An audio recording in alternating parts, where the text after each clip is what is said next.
원 플러스 한우로 고급지게 회식하자. 경성 한우. 400평 규모, 550석 규모의 웨이팅 없는 한우 맛집. 경성 한우. 매일 직접 작업하는 신선한 한우. 가격에 놀라고 품질에 또 놀란다. 경성 한우.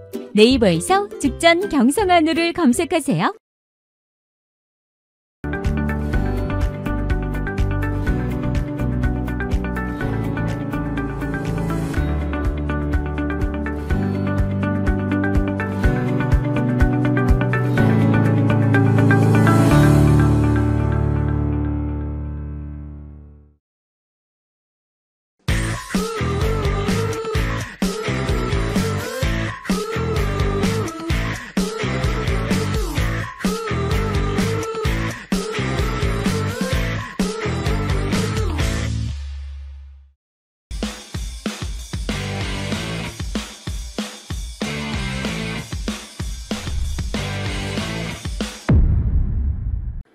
안녕하십니까. 딥톡 시청자 여러분, 송영길의 딥톡 심층대화. 오늘은 말씀드린 대로 세 번째로 최강철 K-PAC 대표님을 다시 모셨습니다. 저희가 미국 대선이 워낙 중요하기 때문에 현지 재미교포 우리 평화 참여단체로서 K-PAC이 8년 전에 만들어져서 민간 공공외교를 열심히 펼치고 있고, 최근 한반도 평화법안을 주도해서 이번에 52명의 미 연방 공화민주의원들이 발의를 한 그런 성과를 만들어낸 단체입니다. 우리 최강철 대표님을 모시고 1부, 2부를 내고 오늘 마지막 3부를 이제 10월의 마지막, 10월 31일 마지막 날에 다시 모시게 되었습니다. 오늘 아침에 북한에서 ICBM, 지금 대륙간 탄도탄으로 보이는 미사일을 발사했습니다. 이걸 고각도, 그러니까 이제 정상 발사 각도가 아닌 높이 한 1000km 이상 이걸 쏘아서 사실상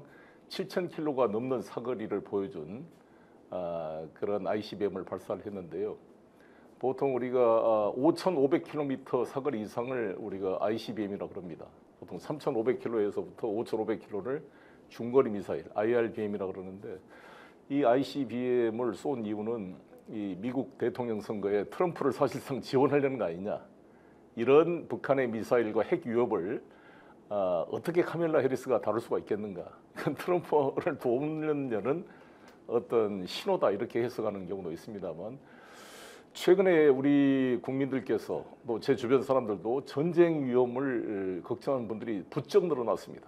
그렇지 않습니까? 이게 뭐 오물에다가 상호 비방에다가 대통령실까지 삐다가 날아오고, 뭐 사실상 지금 전쟁이 개시된 거든요. 아예 윤석열 정부의 안보실장이나 국방부 관계자들이 심리전이라는 표현을 쓰고 있잖아요. 한기호 의원과 지난번에 신원식 그 안보실장 간의 그런 대화도 큰 우리가 걱정을 하게 만들었는데, 심리전이라는 것은 전쟁의 한 형태입니다. 우리나라는 사실상 휴전 상태이기 때문에 지금 전쟁이 종결된 상태가 아니잖아요. 지금 우크라이나에서 벌어진 전쟁의 북한군 파견 논란을 가지고 지금 이놈이 완전히 우크라이나 전에 막 자기가 무슨 나토 사령관인 것처럼 이 윤석열 대통령이 막 설치면서, 혹시라도 지금의 명태균 사건과 국정농단, 이 김건희 씨 이런 문제들을 은폐하기 위해서 이 우크라이나 전쟁에 깊숙이 개입해서 한반도에 불장난을 만들지 않을까라는 우려가 큽니다. 특히 명태균의 녹취록에 보면 윤석열 대통령이 대통령이 된 이유가 뭐냐, 자기가 살라고 됐다, 5살짜리 꼬마한테 권총을 쥐어준 것과 똑같아, 이런 정말 대한민국 국군 통수권자가 5살짜리 아이가 권총을 든 격이라고 비유를 했다는 것은 얼마나 우리 국민들을 불안하게 만드는 것입니까? 참 이런 상황에서 미국 대선이 지금 일주일 앞으로 다가왔습니다. 최근에 중국을 다녀서 어제 돌아오신 최강철 K-PAC 대표님을 다시 모시겠습니다. 감사합니다. 네, 송 대표님 반갑습니다. 중국 분위기는 어떻습니까? 중국도 관심이 많죠, 미국 대선에 대해서.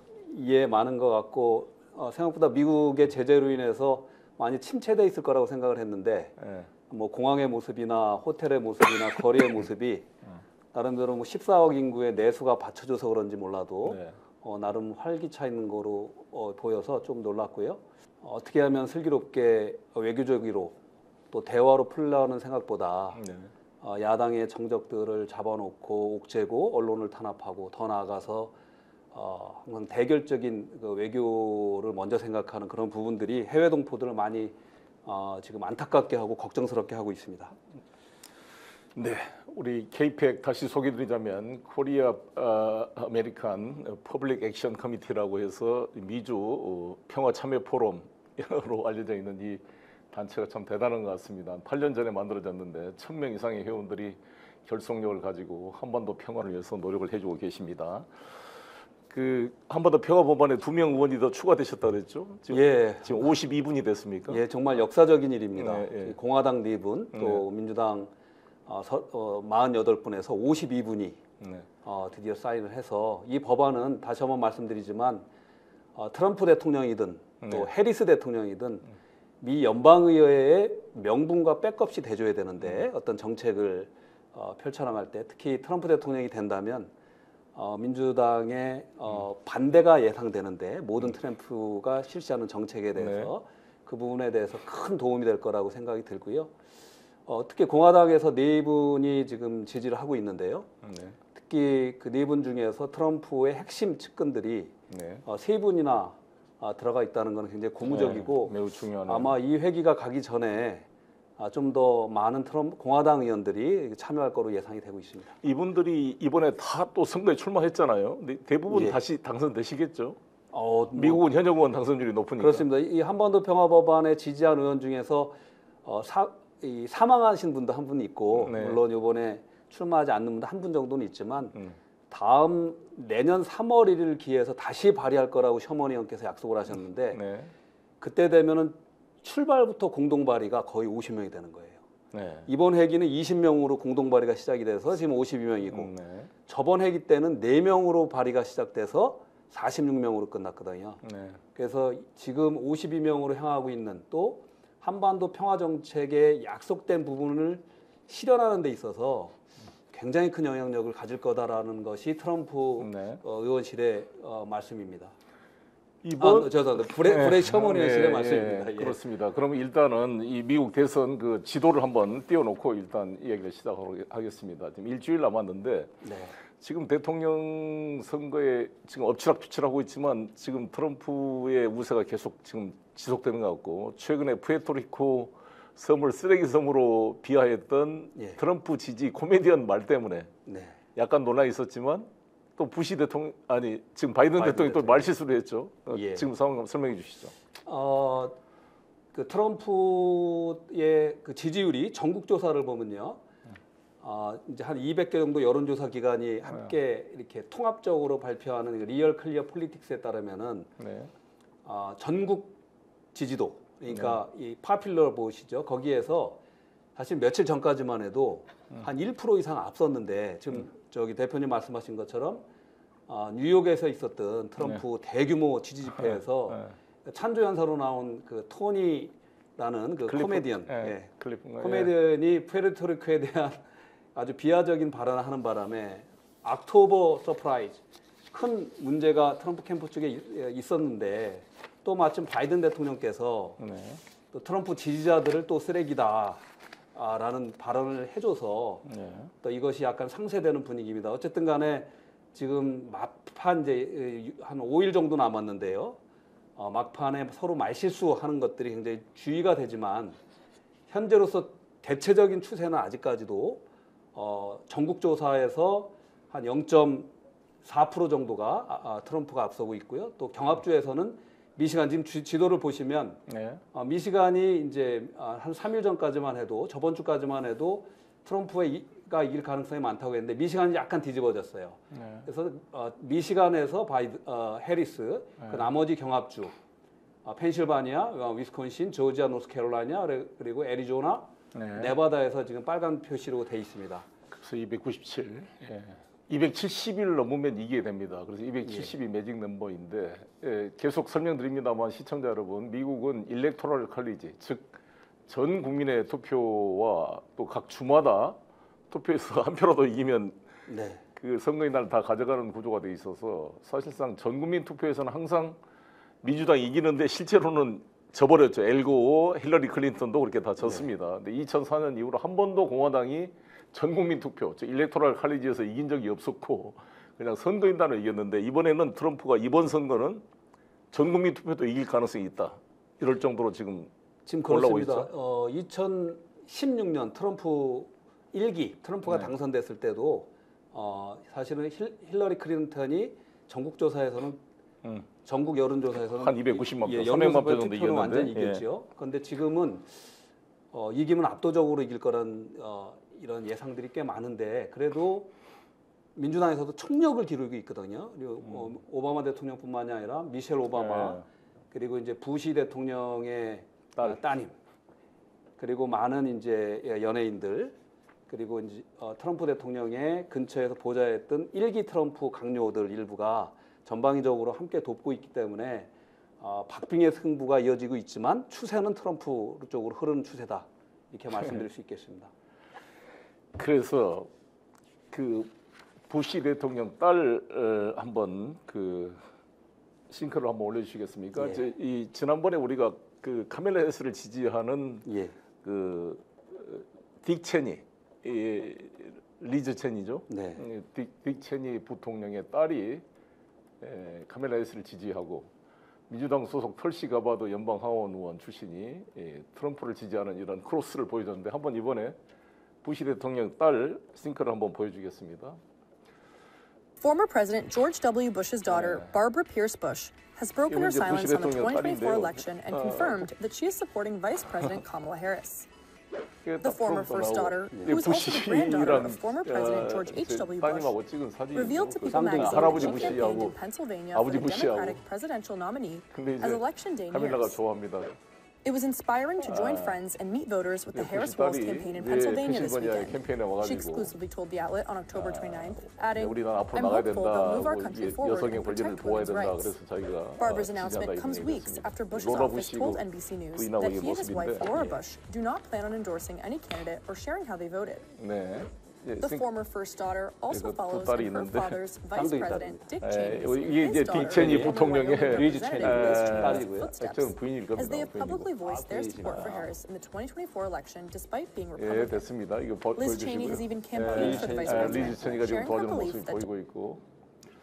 그 제가 부시랑 찍은 사진도 한번 몇 개 올려보시면 압니까? 한번 제가 부시 대통령 두 번, 세 번이 만나서 이렇게 대화를 나눠봤는데. 그 외교 그러니까 이게 부시 대통령이 사실 딕 체니와 럼스펠더와 함께 이라크를 침략했던 주요 세력들이잖아요. 원조 내용. 제가 이제 뉴욕에 가서 이제 같이 식사를 한번 했었어요. 이 부시 대통령과 한번 넘겨보시죠 그 사진하고. 이제 부시 대통령이 그림을 잘 그렸어요. 나 그림을 그려준 책을 나한테 선물해 주더라고요. 노무현 대통령 10주기에 봉화마을에 오셔가지고 다음 사진 한번 그림을 넘겨보시라니까. 선물한 적도 있습니다.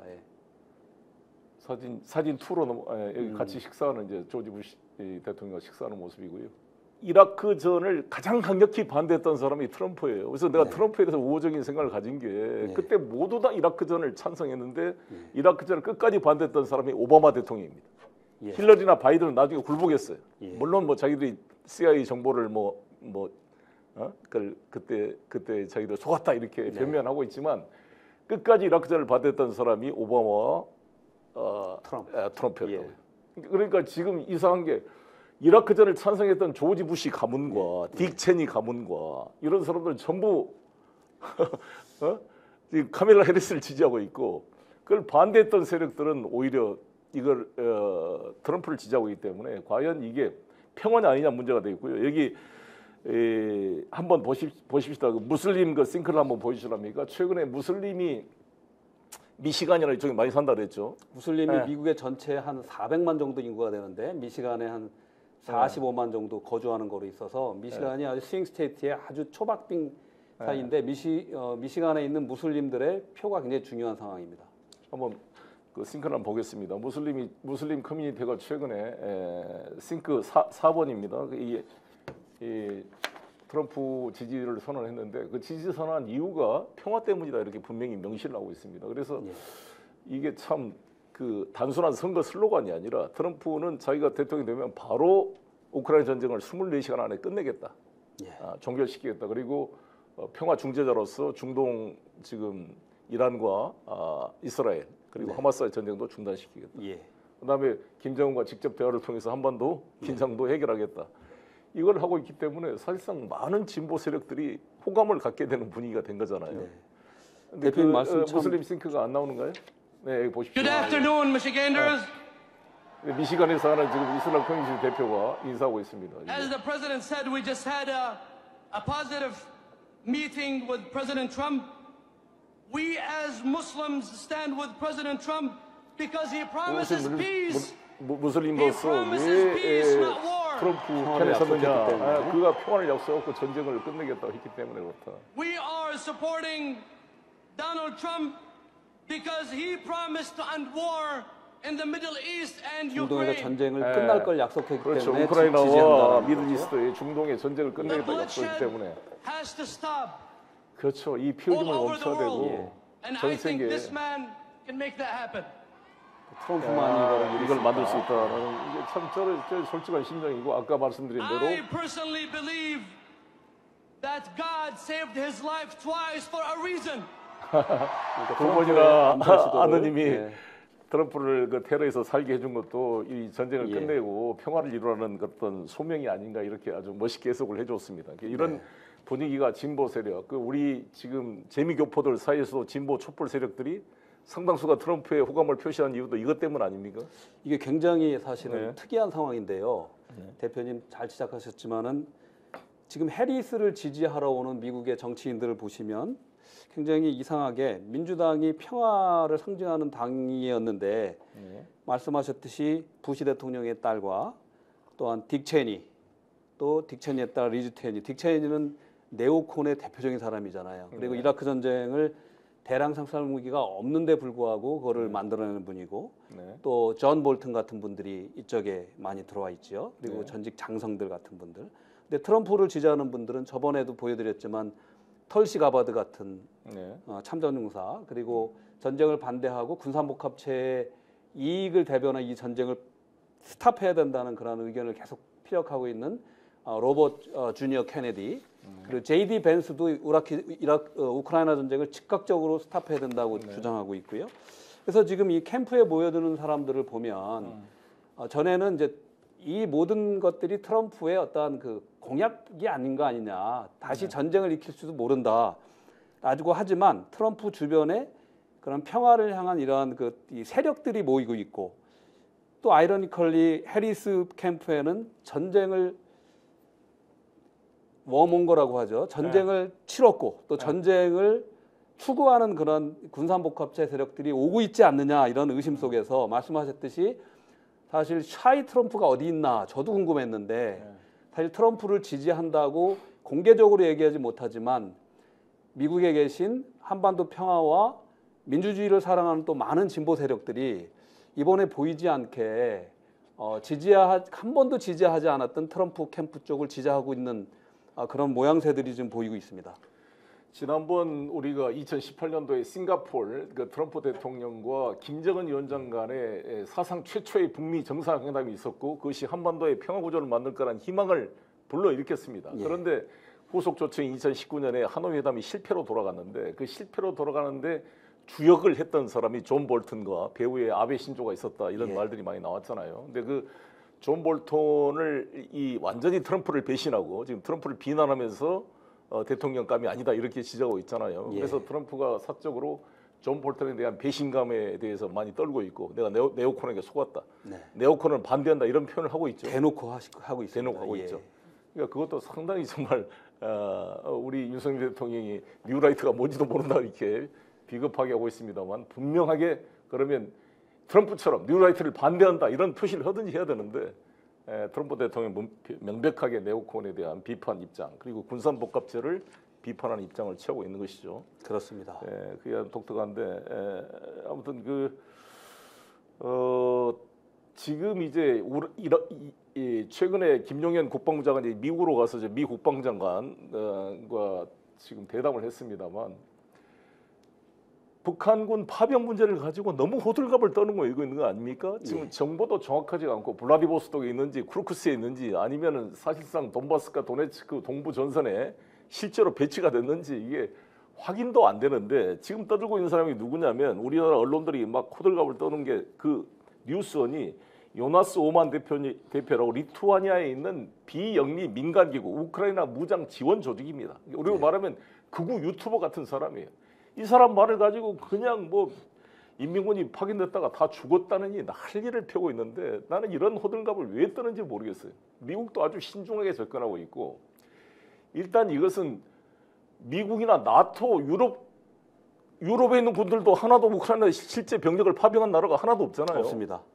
그런데 왜 없죠. 우리나라가 우크라이나에 파병 운운하고 이런 황당한 이야기를 하고 있는가요? 그래서 이 한번 보단 크로츠비치라는 친구인데요. 이게 아주 젊은 친구입니다. 이게 92년생이가 되는데 아조프 군단, 소위 말한 그 나치 군단이라고 평가했던 아조프 군단이 이게 극우 조직인데 히틀러의 유격 때처럼 이게 우크라이나 내부부의 공식 조직으로 들어왔어요. 이런 극우 군사 조직이. 그 대표가 보단 크로츠비치라는 친구인데요. 북한이 이제 전쟁에 보냈다. 그러니까 분단을 끝낼 수 있는 대한민국의 북진 통일하기 기회다. 이렇게 지금 선전하고 있는 거잖아요. 북측에 북한 군대가 없으니까. 그러니까 우크라이나 지금 우리나라 대한민국을 끌어들이려고 발버둥을 치고 있습니다. 그다음 넘겨보십시오. 이 사진을. 이 보단 크로츠비치가 어떤 친구인지 쭉 그 사진을 다 보여보세요. 자기가 지금 제가 X 옛날에 트위터에 들어가 보면 뭐라고 이야기했냐. 제가 강력히 일본하고 핀란드하고 그다음에 몰도바, 조지아한테 이 순간을 이용해서 기회를 이용해서 여러분의 잃었던 영토를 다 되찾아라. 싸우자. 러시아하고 지금 이렇게 선도하고 있는 겁니다. 아시다시피 하보마이를 비롯한 북단 그 사할린 북방역도 4개 섬이 지금 일본과 러시아의 경쟁적이고 조지아, 몰도바도 마찬가지고 핀란드도 마찬가지입니다. 그러니까 이 러시아를 없애버리기 위해서 다 전쟁에 참여하라고 지금 부추기고 있는 것이죠. 그 다음 넘겨보십니까? 근데 이런 거를 좋다고 우리나라 극우 단체 이 친구가 그 보단 크로츠비치 그 친구입니다. 제가 X 계정에 들어가 봤는데 이 친구가 이렇게 계속 선동을 쓰면 이걸 우리나라 보수 언론이 받고 해가지고 서로 전쟁을 유도하려고 발버둥을 치고 있는 모습입니다. 우리가 베트남전에 파병했을 때 북한이 이렇게 막 실제로 공개적으로 막 파병하고 그런 게 아니었던 거지 않습니까? 근데 실제 보면 이게 아조프 군단이라고 히틀러 그 하켄크로이츠 깃발을 들고 있는 그 모습이 보여 있습니다. 이게 지금 뭐 저게 나치 조직이 아니냐? 지금 푸틴이 소위 말하는 특수 군사작전의 명분으로 이 우크라이나의 탈나치와 이런 표현을 쓰고 있습니다만 물론 이제 그렇게 볼 수만 없는 여러 가지 요소가 복합되어 있겠지만 대한민국을 자신들의 전쟁에 끌어들이려고 우크라이나 세력들이 발버둥 치고 있는데 우리는 전쟁을 반대하고 우크라이나에 대한 민간 인도적 지원과 건설 지원 같은 건 충분히 해야 되지만 우리가 전투에 개입되면 러시아를 우리 적으로 만들어서 남북의 간의 그런 군사적 발화점을 만드는 계기가 될 수가 있는 거 아니겠습니까? 그렇습니다. 또 한 가지 우리 미국 대선과 연결시켜서 봐야 할 것은 지금 조금 오늘자 신문은 좀 신중 모드로 들어간 거로 이렇게 보이긴 하는데 지금 대한민국 국군의 파병 나아가서 살상무기 지원에 대해서 언급하다가 오늘 아침에 들어갔어요. 근데 만약에 그런 것들을 윤석열 정부가 진행한다면 지금은 그것은 트럼프 트럼프 대통령의 공약에 정면으로 반하는 행동입니다. 그렇습니다. 그러니까 이거는 트럼프 대통령이 아마 경로를 윤석열 대통령만 경로를 하는 것이 아니라 트럼프가 대통령이 된다면 아마 경로를 이끌어낼 그런 거고요. 트럼프 대통령 공약은 당선되자마자 24시간 안에 우크라이나 전쟁을 즉각적으로 끝내겠다는 거거든요. 그렇죠. 중동 전쟁도 마찬가지고요. 그런데 지금 참전이든 살상무기를 지원해서 더 전쟁을 끌고 간다는 것들은 그 공약에 반하는 거다. 또 이거는 해리스 대통령이 되더라도 아마 반하는 거다라고 저는 생각하고 싶습니다. 김대중 조선일보 칼럼니스트조차도 살상무기 지원 반대다. 왜 우크라이나 전쟁을 우리 한반도에 그런 걸로 연결시키려고 하냐라고 비판하고 있습니다. 근데 이 가장 큰 문제가 윤석열 정부는 공적인 마인드가 없는 일종의 검찰 범죄 정권 아닙니까? 그러니까 자신들의 그 명태균의 말을 더라도 도대체 무슨 목적으로 윤석열이라는 분이 대통령이 됐는가? 그러니까 명태균이 딱 한마디로 이렇게 했잖아요. 자기가 살라고. 자기가 죽을 것 같으니까. 왜? 자기가 그동안 이명박 박근혜 구속시키고 증거도 조작하고 적폐청산이라는 문재인 정부의 비호하에 어찌든 한 200명을 구속시키는 그런 폭거를 했잖아요. 5명이 자살하고. 그러니까 자기는 정권이 바뀌면 죽을 것 같다.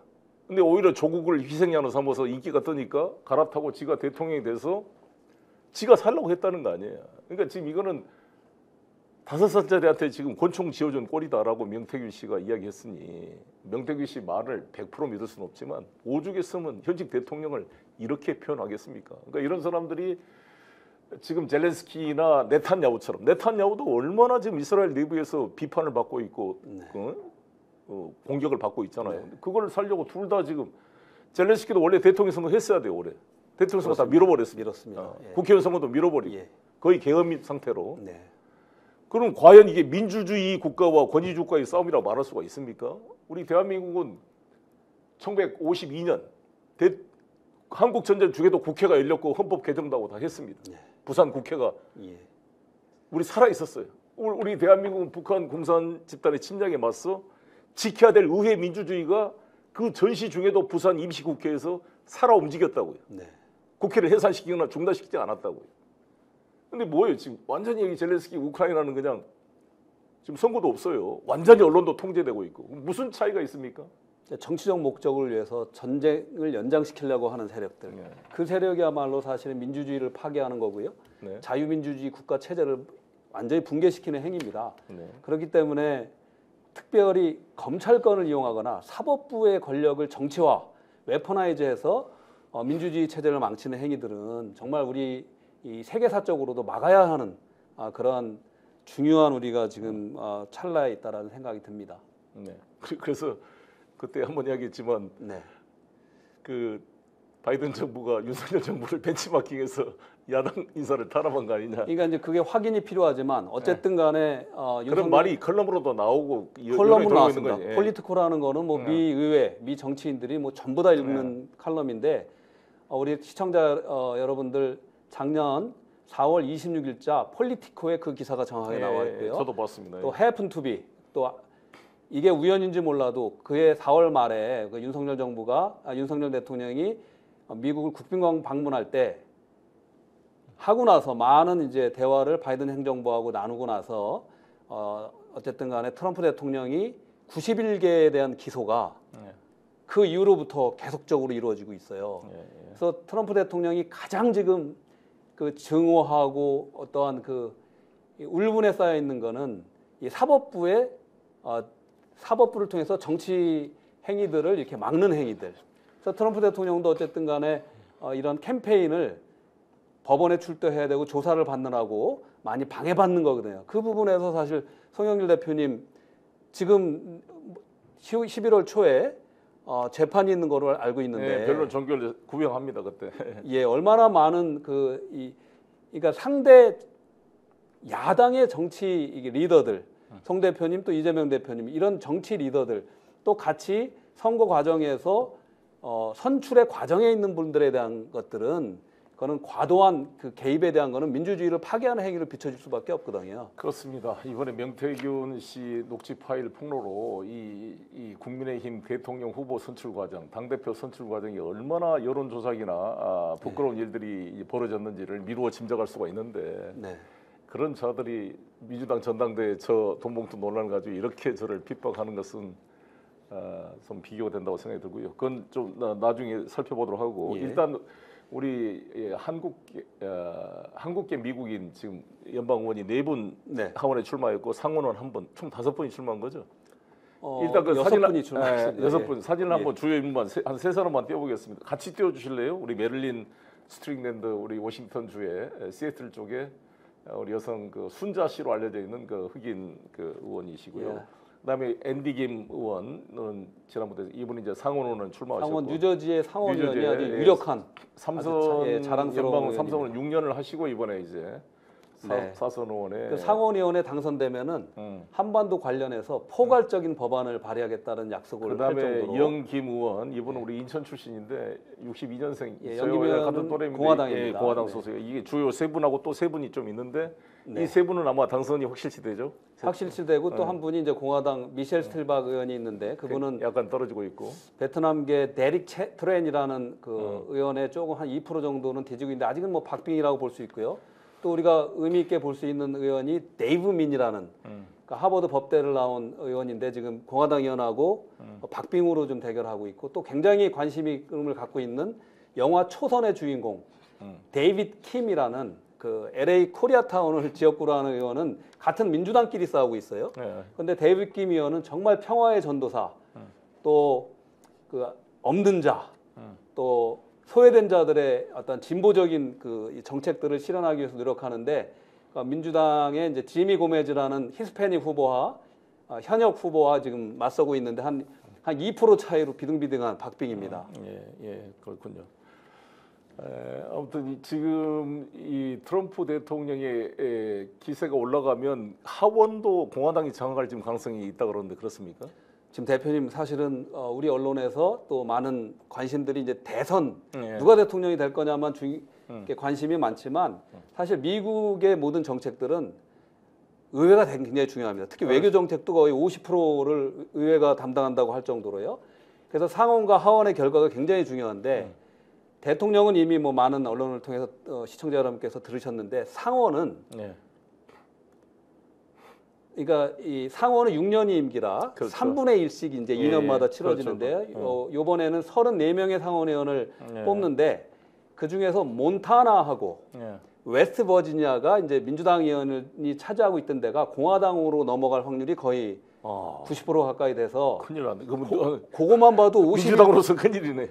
큰일입니다. 두 석이 날아가면 51대 49는 이미 픽스가 됐어요. 그러니까 공화당이 다수당이 된 거고요. 와. 그리고 이제 이게 트럼프 후보의 그러니까 전국적인 인기, 그러니까 전국 투표에서의 결과에 따라서 하원이 많이 갈릴 텐데 지금 이번에 그 위스콘신, 미시간, 오하이오주인가요? 이렇게 그 경합주에서도 선거가 벌어지고 있는데 원래는 민주당의 이 당선 확률이 높았지만 그런 데가 토스업으로 분류되고 있어요.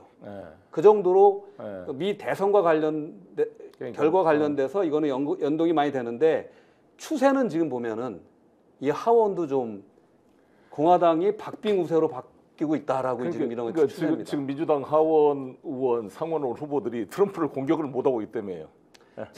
그러니까 대표님께서 참 그 많이 깊이 알고 계신데요. 예를 들면 미시간, 위스콘신 그 상원의원 후보들이 트럼프의 정책을 공격을 못하고 오히려 트럼프의 미국 우선주의, 자동차 산업을 끌어오겠다, 미국에 반싸매겠다 이런 걸 찬성하고 있습니다. 그래서 이게 그러니까 지금 이 카멜라 해리스의 장점은 낙태, 여성의 신체 권리, 자기 결정권, 낙태 그 결정권에 여성에 대한 호소한 점이 있고 그다음에 이민자들 문제나 기후 변화 문제 이런 건 좀 강점이 있는데 워낙 지금 경제와 인플레이션이 크다 보니까 경제 문제에 대해서는 트럼프가 훨씬 에너지 정책이라는 게 일단 물가를 낮추겠다, 그다음에 전쟁을 끝내겠다, 이민자 문제 확실하게 국경 문제를 하겠다 이런 것이 더 임팩트 있게 다가가기 때문에 정책 경쟁에서는 밀리고 있는 게 아닌가. 특히 또 TV에는 세금을 물리지 않겠다 그래서 서비스 산업이 있는 라스베가스를 비롯한 이런 데에도 호소를 하고 있고 그런 문제가 있는 것 같습니다. 그래서 지금 어떻게 비춰지고 있냐면 또 많이 이제 보도가 이제 됐는데요. 그럼 LA 타임즈 같은데 뉴욕 타임즈는 지지 후보 선언을 했어요. 뉴욕이나 캘리포니아 주 같은 경우는 사실은 민주당이 압도적인 그런 블루 스테이트이기 때문에 그 지지 후보를 민주당 후보로 많이 하는데 이번에 LA 타임즈 또 워싱턴 포스트, 그러니까 진보 신문이라고 하는 데들이 후보 지지를 안 하겠다라고 선언하면서 굉장히 파장이 일어나고 있는데 특히 두 신문의 민주당 후보를 지지해 오던 전통을 없앤 거는 사실 해리스 후보의 큰 타격으로 지금 비춰집니다. 워싱턴 포스트도 안 하고 있죠. 지금. 워싱턴 포스트에 그러니까 이제 아마존 제프 베이조스가 제프 베이조스가 이쪽으로 돌았었는데 그래서 많은 부작용도 있어요. 뭐 20만 명의 지금 구독자가 뭐 나가고 원래 제프 베이조스하고 트럼프가 안 좋은 걸로 알려졌는데 이게 바뀐 거죠 지금. 그렇습니다. 그게 뭐냐면 어쨌든 언론은 눈치를 봐서는 안 된다고 보는데 그동안 해왔던 전통적인 관점들이 조금은 깨지고 있고 그런 부분도 우리가 눈여겨봐야 될 점이 아닌가 이렇게 생각이 듭니다. 근데 또 재밌는 건 아놀드 슈왈츠네거는 완전히 스트롱맨 이런 약간 람보 같은 스타일이랬잖아요. 근데 아놀드 슈왈츠네거는 또 해리스 지지하고 있어요. 참 이 아이러니한 그런 상황인데요. 이제 시간을 좀 이제 마무리를 해야 되는데 그 브래드 셔먼 의원이 우리 최강철 대표와 함께 한 번 더 평화법원을 주도하고 있는 미 하원 외교통일 외교위원회 소속 의원입니다. 이분이 이번에 또 당선이 될 텐데 아마 또 한반도 평화법원을 주도할 것입니다. 이분이 이 커트 캠벨 미 국무부 아시아 짜르라 그러죠. 이분 인사청문회 때 이 바이든 정부의 대북 정책, 대한반도 정책에 대한 비판한 영상을 한번 보면서 어떻게 우리가 이 한반도 평화를 끌어가야 될지 한번 보겠습니다. 셔먼 의원은 한반도 평화의 어떤 등대가 되고 있습니다. 그래서 셔먼 의원 싱크를 한번 올려주시기 바라겠습니다. 커트 캠벨. Our policy toward North Korea for this whole century has been a manifest failure in that they keep making more fissile materials and we keep telling them they don't have nuclear weapons or they shouldn't. I think we should be changing our bargaining position. We changed our style radically with Trump, but not our position. But I want to focus on a much smaller issue. And that is a bill that I have with substantial support in Congress, urging you to do something you should do anyway, that has majority support in the South Korean parliament. And that is to announce a willingness to negotiate a peace treaty with North Korea to replace the armistice that Eisenhower signed. This is not a concession to them any more than Eisenhower's policy. Is the United States willing to negotiate a peace treaty formally ending the War of 1953? So first of all, I will just say diplomatically, we're prepared to sit down and engage with the North Koreans. We do have some conditions. We will not accept North Korea as a nuclear state.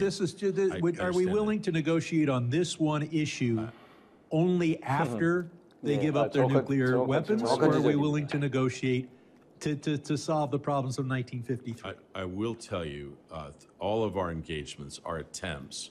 We wanted to help to assist during COVID. We wanted to open the door for certain. I'll just let one thing.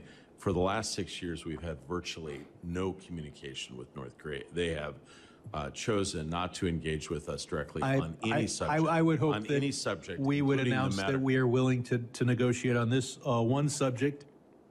굉장히 중요하죠. 같은 민주당 정권이지만 그 미국의 지금까지의 대북 정책, 한반도 정책 실패했다고 명확하게 규정하고 같은 여당 그렇죠. 의원이 그래서 셔먼 의원은 CVID가 아니라 ICVID, incomplete를 주장합니다.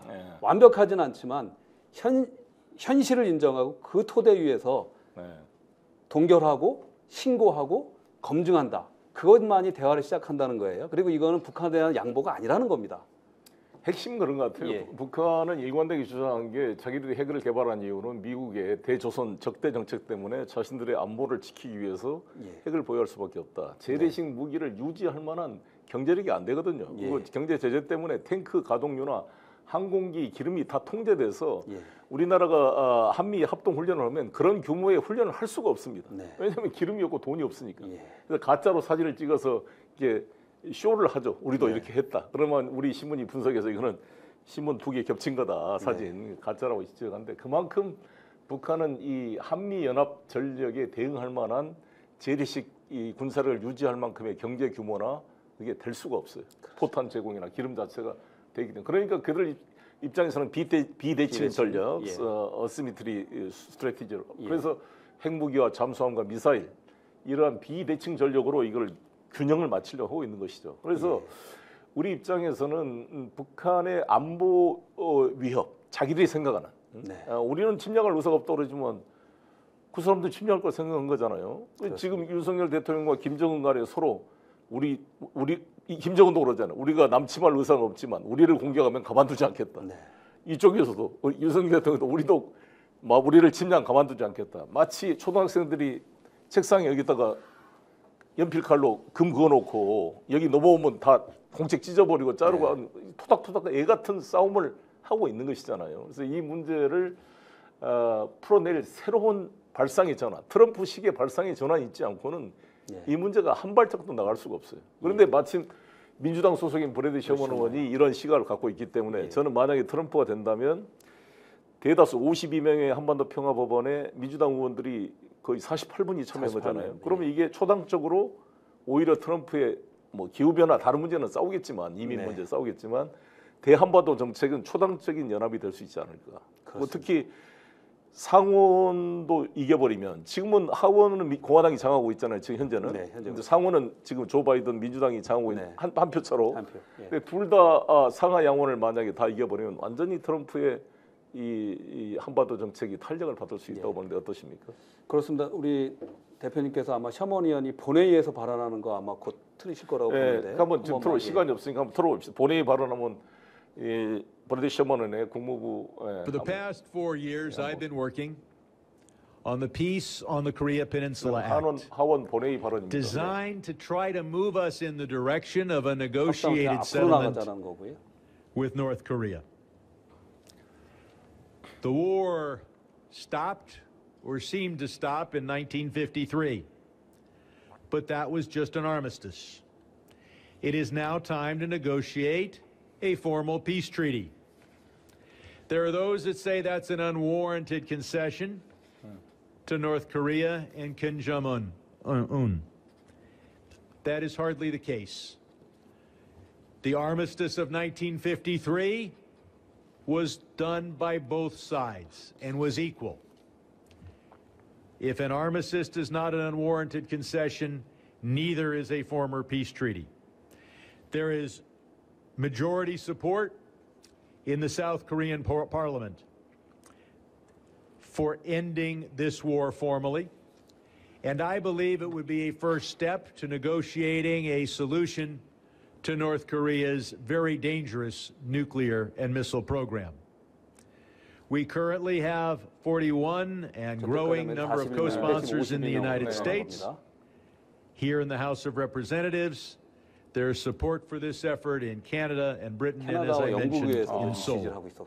I'm proud to represent a large and vibrant Korean American community, and I look forward to being able to take a step toward a rapprochement with North Korea, knowing full well that dealing with its nuclear program and its deprivation of human rights will be daunting. 참 감동적인 연설입니다. 사실 셔먼 의원께서요. 사실 당이 틀리니까 아마 쉽지 않으실 텐데 저한테 말씀이 자기가 트럼프 대통령의 모든 정책을 지지할 수는 없다. 그렇지만 북한과의 직접 대화를 하겠다는 그런 적극적인 자세는 굉장히 중요하고 저도 좀 만날 수 있으면 만나라고 하는 이게 대인적인 모습을 보이세요. 훌륭합니다. 예. 존경하는 시청자 여러분, 지금 세계 3차 세계대전이 일어날지 말지 정말 위험한 상황입니다. 그 3차 대전의 발화점을 보통 4군데로 둡니다. 중동과 지금 우크라이나, 그리고 대만 해협, 그리고 한반도입니다. 그런데 사실 이 4개 중에 러시아와 우크라이나 전쟁은 러시아가 통제할 수 있잖아요. 우크라이나 핵을 안 가지고 있고, 그리고 여기는 강대국이기 때문에 사실 통제가 가능해요. 제한된 전쟁으로. 그리고 러시아는 전쟁이라도 안 거고 특별 군사작전이라고 볼 정도로 이렇게 급을 낮추고 있고요. 뭐 이란과 이스라엘 전쟁도 자체의 그런 제한이 되는 게 있어요. 자기들보다 약점이 있기 때문에. 그리고 대만과 중국은 워낙 압도적 차이 때문에 이것도 중국이 뭐 군사적으로 침략이보다는 해안 봉쇄 정도로 예상되는 거잖아요. 그런데 실제로 통제되지 않는 가장 위험한 곳이 한반도입니다. 왜냐하면은 누가 압도적이지는 않잖아요. 비슷비슷한데 또 적대적 감정은 엄청 높아져 있기 때문에 또 양 정권이 자신들의 정권 안보를 위해 전쟁을 이용할 가능성이 있고, 또 전쟁이라는 게 꼭 계획되고 의도돼서 난 게 아니라 오해와 잘못된 계산으로 국지전이 전면전으로 발전할 수 있는 아주 일촉즉발의 위험이 가장 위험한 것이 한반도입니다. 근데 이 한반도에 이 5살짜리가 지금 총을 들고 있는 이런 수준의 이 부동시에 이 군 그 병역 기피 의혹자 윤석열 이 정권이 지금 지지도 20%가 이제 무너질 그런 상황에 있기 때문에 무슨 불장난을 할지 모르는 위험한 순간인데, 이런 순간에 그나마 다행히 11월 5일 날 미국 대선에서 트럼프가 당선된다면 이런 윤석열의 불장난을 멈추게 하지 않을까 이렇게 생각이 드는데 어떻게 보십니까? 일단은 그 트럼프가 당선된다면요. 일단은 오늘 아침에 아주 안 좋은 소식, 삼성전자의 실적이 아주 안 좋게 나왔잖아요. 아주 안 좋습니다. 삼성전자뿐만 아니라 우리나라의 모든 기업들은 코리아 디스카운트를 갖고 있습니다. 다 아시다시피. 그래서 우리 윤석열 정부도 한국 기업들이 저밸류되어 있다 그래서 여러 가지 정책들을 내는데 그 원인은 아셔야 될 게 분단에서 나오는 이런 대결의 구도인데 이 대결의 구도를 진정시키고 해결해 나가는 것들이 아니라 이걸 더 악화시키고 정치적인 목적으로 이용한다면 어느 해외에 투자가 들어오고 어느 해외 투자자들이 한국 기업에 투자하겠습니까? 그래서 오히려 반도체도 지금 우리가 굉장히 약화되고 있고요. 이거를 좀 우리 이 윤석열 정부도 좀 알았으면 좋겠고, 또 이제 트럼프 대통령이 당선된다 하더라도 저희들의 지속적인 노력이 필요합니다. 네. 그 공약한 것들을 지켜나가는 그런 것들을 만들어야 되는 노력이 필요하고요. 네. 저는 그 중심에 사실 송영길 대표님이 큰 역할을 할 거라고 믿어요. 제가 알기는 송 대표님은 이라크 전쟁을 미국에서 한국군 파병해달라고 엄청 노력할 때 이라크에 직접 가셔서 10일 전에, 이라크 전쟁이 나기 10일 전에 가셔서 전쟁은 일어나서 안 된다는 그런 데몬스트레이션도 함께 하시고 정말 많은 노력을 했고, 또 한반도 그 문제에 있어서도 그 개성공단이 열렸을 때 그때 그 북한하고 대표부 그 웬디 버틀러인가요? 왔을 웬디 때도 커틀러, 예. 개성공단 제품을 메이드 인 코리아라고 해달라고 진짜 앞장서서 노력했던 그런 역할. 제가 볼 때는 우리 송 대표님의 역할이 굉장히 크다. 그리고 앞으로 우리 국회도 한미동맹이 중요한 나라에서 우리 특히 민주당, 야당도 보다 적극적으로 대미 외교, 또 대미 평화 외교를 해야 되는데, 국내 이슈가 중요하고 긴박하게 돌아가긴 하지만 우리가 긴급한 거와 중요한 거를 생각할 때 중요한 것이 우리 미래를 위해서 꼭 해야 되는 일들인데, 그거를 좀 우리 민주당 좀 생각해 주셨으면 좋겠고, 민주당이 못하면 우리 소나무당, 우리 송 대표님이 앞장서서 해주셨으면 하는 바람입니다. 네, 감사합니다. 오늘 이제 방송을 마무리해야 될 것 같은데요. 저는 다음 주에는 제가 11월 6일 날, 11월 5일 미국 대선이고 그 다음 날 제가 변론 종결되고 아마 검찰 구형과 저의 최후 변론이 있습니다. 그리고 나면 12월 중순경 이제 다음 달에 아마 1심 저에 대한 판결이 있을 것 같습니다. 그래서 저는 제 최후 변론을 준비하기 위해서 다음 주 이 딥톡은 아무래도 쉬어야 될 것 같습니다. 죄송하다는 말씀을 드리고, 대신 금요일 시사 비평에서는 이제 저에 대한 구형과 최후 변론 이후니까 저의 입장을 정리하는 시간을 갖도록 하겠습니다. 이 어려운 시기에 저는 트럼프 대통령이 만약에 당선된다면 트럼프 대통령과 싸워야 될 게 맞습니다. 당장 100억 달러 방위비 분담 요구와 함께 지금 이 SK 하이닉스와 삼성전자가 미국에 지금 다 바이든 말 듣고 보조금 준다 그래서 투자했는데 보조금을 뺏어갈 것처럼 그런 이야기를 한다면 그건 있을 수 없는 일이기 때문에 사실상 트럼프와 잘한 것, 한반도 평화 문제, 전쟁을 중단하는 것은 지원하되 미국 우선주의로 너무 강도처럼 방위비 분담을 요구한다든지, 오히려 그럼 우리는 미국의 기지에 그 임대료를 내놔라고 싸울 정도의 배짱이 있는 그런 자주적인 한미동맹을 중시하되 끌려가지 않는 그러한 대한민국이 절실히 필요한 때이고, 그를 위해서는 빨리 우리 민주세력 연합에서 올해가 가기 전에 윤석열을 끌어내는 것이 이 대한민국을 지키는 길이고 평화를 지키는 길이다. 이렇게 제 멘트를 마무리하면서 오늘 딥톡 여기서 마치도록 하겠습니다. 우리 최 대표님 감사합니다. 네, 대표님 감사합니다. 네, 감사합니다. 아니, 왜 아직도 3년간 같은 통신사 인터넷 계속 쓰고 계세요? 비교와 인터넷 가입 시 48만원 교신 경동 시 추가혜택이 주어집니다. 인터넷 비교원 통해 인터넷 가입하고 시민에게 홍보해주세요. 지금 네이버에 인터넷 비교원 검색 후 3초만에 경동해보 비교해보세요. 인터넷 비교원. 원 플러스 한우로 고급지게 회식하자. 경성 한우 400평 규모 550석 규모의 웨이팅 없는 한우 맛집 경성 한우. 매일 직접 작업하는 신선한 한우. 가격에 놀라고 품질에 또 놀란다. 경성 한우. 네이버에서 직전 경성 한우를 검색하세요.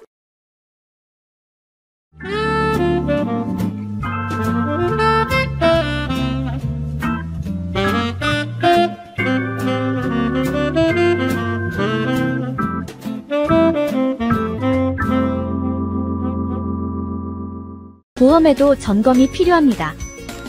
요즘 경기가 어려워서 보험료 내는 것도 부담스럽죠. 보험료는 줄이고 보장은 넓게. 건강보험도 자동차 보험도 나에게 맞춤 보장. 믿을 수 있는 보험 전문가들. 믿을 수 있다 더 착한 보험. 본 광고는 손해보험 광고 심의 기준을 준수하였으며 유효기간은 심의 결과 통보일로부터 1년입니다. 스픽스가 말하는 언론입니다. 대세는 유튜브, 그중에서 스픽스. 좋아요, 댓글, 구독, 알림 설정. 여러분이 저희를 사랑해 주시고 우리가 여러분을 사랑하는 4가지 방법입니다.